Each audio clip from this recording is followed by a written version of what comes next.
Halo guys, jumpa lagi di channel Belajar Bersama. Kali ini kita akan membahas soal UTBK tentang pengetahuan kuantitatif dan penalaran umum. Tapi sebelum itu, jangan lupa like, komen, subscribe, dan nyalakan lonceng notifikasinya, serta share video ini ke teman-teman kalian agar video ini dapat bermanfaat untuk banyak orang. Oke, langsung saja kita masuk ke pembahasan soal yang pertama. Nah, soal yang pertama merupakan soal pengetahuan kuantitatif, di mana diberikan operasi. Nah, operasi ini kita sebut saja lingkaran ya. Operasi lingkaran pada himpunan bilangan bulat didefinisikan dengan aturan A lingkaran B sama dengan A plus B dalam kurung B plus 2. Nilai negatif 2 lingkaran dalam kurung negatif 1 lingkaran 2 adalah A7, B12, C10, D16, E25. Nah, untuk menjawab, langsung saja kita masuk ke pembahasan soalnya. Nah, di sini soalnya adalah negatif 2 lingkaran dalam kurung negatif 1 lingkaran 2. Nah, yang pertama kita jawab yaitu negatif 1 lingkaran 2. Maka, negatif 1 lingkaran 2, maka negatif 1 kita ibaratkan dengan A, dan 2 kita ibaratkan dengan B. Sehingga negatif 1 lingkaran 2 sama dengan dalam kurung negatif 1 plus 2 tutup kurung 2 plus 2. Maka negatif 1 ditambah 2 adalah positif 1, kemudian dikali dengan 2 plus 2 sama dengan 2 tambah 2 sama dengan 4. Maka hasil dari negatif 1 lingkaran 2 adalah 4. Nah, yang selanjutnya dicari adalah negatif 2 lingkaran 4. Maka negatif 2 lingkaran 4 sama dengan, nah negatif 2 kita ibaratkan dengan A, kemudian 4 diibaratkan dengan B. Maka negatif 2 plus 4 dalam kurung, tutup kurung 4 tambah 2. Negatif 2 plus 4 itu sama dengan positif 2 dikali 4 plus 2. 2 kali 4, 8 tambah 2 sama dengan 10. Nah, jawabannya adalah C, 10. Gampang kan? Oke, kita lanjut ke soal yang kedua. Soal yang kedua masih merupakan soal pengetahuan kuantitatif. Harga 2 pensil 5.000 dan harga 1 buku B rupiah. Amir membeli 5 buku dan 10 pensil. Jika ia membayar 100.000, maka jumlah uang kembalian yang diterimanya adalah berapa rupiah? A.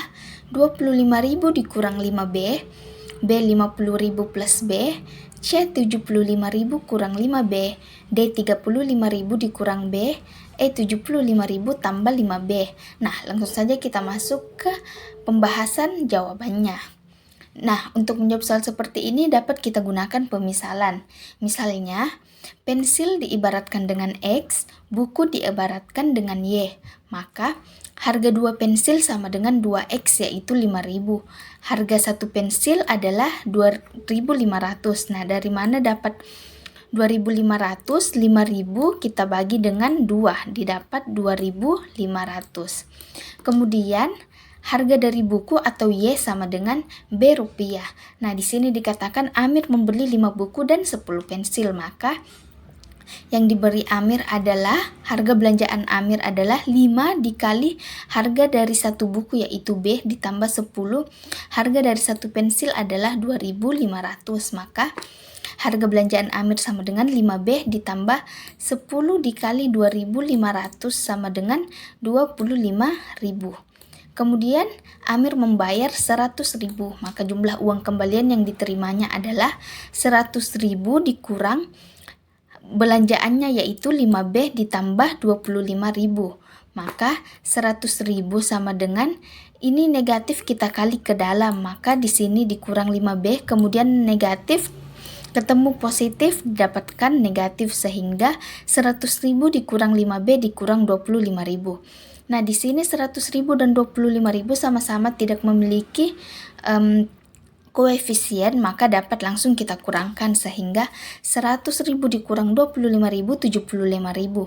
Nah, di sini karena negatif 5B tidak memiliki pasangan, maka tidak dapat dioperasikan, tetap kita tulis negatif 5B. Maka kembalian yang diterima Amir adalah 75.000 dikurang 5B. Jawabannya adalah C. Nah, gampang kan? Oke, kita langsung masuk ke soal yang ketiga. Soal yang ketiga masih merupakan soal pengetahuan kuantitatif. Harga satu buku dan satu pensil adalah 35.000. Selisih harga satu buku dan satu pensil adalah 5.000. Manakah hubungan yang benar antara kuantitas P dan Q berikut berdasarkan informasi yang diberikan? P adalah 20.000, Q adalah jumlah uang minimal yang cukup untuk membeli salah satu dari buku atau pensil. A. P lebih besar dari Q. B. Q lebih besar dari P. C. P sama dengan Q. D. Informasi yang diberikan tidak cukup untuk memutuskan salah satu dari tiga pilihan di atas. Langsung saja kita masuk ke pembahasan jawabannya. Nah, untuk menjawab pertanyaan seperti ini sama dengan soal nomor 2 tadi, dapat kita gunakan pemisalan. Buku kita misalkan dengan X, pensil dimisalkan dengan Y.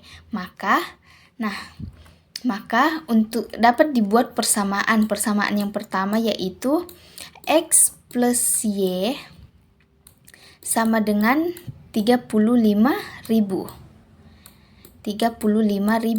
Kemudian di sini dikatakan selisih harga satu buku dan satu pensil adalah 5.000. Maka persamaan kedua yaitu X dikurang Y sama dengan 5.000. Nah, di sini sudah kita dapatkan dua persamaan, sehingga untuk mengetahui nilai X dan nilai Y dapat kita gunakan metode gabungan, yaitu eliminasi dan substitusi. Yang pertama itu eliminasi. Kedua persamaan kita tulis, ini persamaan pertama dan ini persamaan kedua. Dieliminasi diperoleh 35.000 dikurang 5.000, 30.000. Y dikurang negatif Y. Nah, negatif ketemu negatif sama dengan positif. Maka Y ditambah Y sama dengan 2Y. Maka harga dari Y 30.000 dibagi 2, Y sama dengan 15.000. Nah, Y merupakan pensil sehingga harga satu pensil adalah 15.000. Kemudian untuk mengetahui harga buku, kita dapat substitusi nilai Y 15.000 ke persamaan X tambah Y sama dengan 35.000, sehingga X ditambah Y 15.000 sama dengan 35.000. X adalah 35.000, 15.000 pindah ruas ke kanan karena dia positif, pindah ruas menjadi negatif, sehingga 35.000 dikurang 15.000. X adalah 20.000. Nah, nilai P adalah 20.000, sedangkan Q jumlah uang minimal yang cukup untuk membeli salah satu dari buku atau pensil. Nah, salah satu dari buku atau pensil dengan jumlah yang paling sedikit atau minimal, maka Q adalah 15.000. Karena yang paling murah adalah pensil, yaitu 15.000. Nah, maka di sini bisa disimpulkan bahwa P lebih besar dari Q. 20.000 lebih besar dari 15.000. Maka jawabannya adalah yang A. Nah, gampang kan? Oke, langsung saja kita masuk ke soal yang keempat. Nah, soal yang keempat merupakan soal penalaran umum. Di sini kita diberikan pola bilangan dan kita harus mencari tahu bilangan selanjutnya ya apa dengan mencari tahu pola bilangan sebelumnya. A24, B28, C32, D42, dan E52. Langsung saja kita masuk ke pembahasan jawabannya. Nah, untuk menjawab pola bilangan kita harus menganalisis satu persatu bagaimana pola yang terbentuk. Nah, dari 1 ke 3 itu bisa dikali dengan 3. Kemudian dari 3 ke 2 negatif 1 atau dikurang 1. 2 ke 6 dikali 3. 6 ke 5 dikurang 1. 5 ke 15 dikali 3. 15 ke 14 dikurang 1. Nah, di sini polanya kali 3 negatif 1, kali 3 negatif 1, kali 3 negatif 1, sehingga setelah negatif 1 akan dikali dengan 3. Maka jawaban untuk polanya adalah 14 dikali 3 sama dengan 42. Nah, di sini mohon maaf sama dengan 42, maka jawabannya adalah yang D. Nah, gampang kan?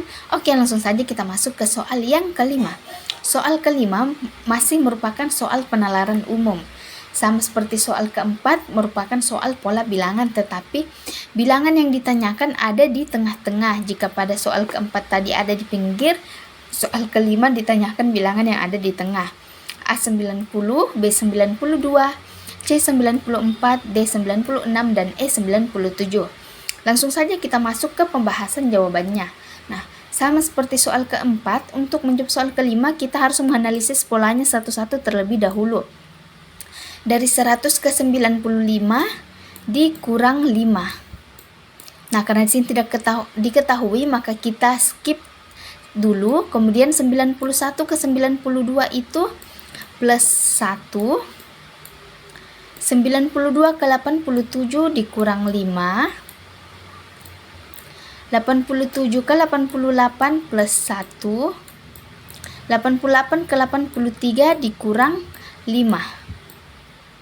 Nah, di sini kita sudah dapat melihat polanya. Setelah negatif 5, maka pasti plus 1. Kemudian setelah plus 1, negatif 5. Nah, karena polanya telah didapatkan, maka 95 tambah 1, 96. Kemudian untuk mengecek apakah jawabannya benar, 96 dikurang 5 sama dengan 91. Maka benar, jawabannya adalah 96. Jawabannya yang D. Nah, gampang kan? Nah, demikian dulu pembahasan soal kita hari ini. Terima kasih atas perhatiannya. Jangan lupa like, komen, subscribe, dan nyalakan lonceng notifikasinya, serta share video ini ke teman-teman kalian agar video ini dapat bermanfaat bagi orang banyak. Terima kasih. Bye.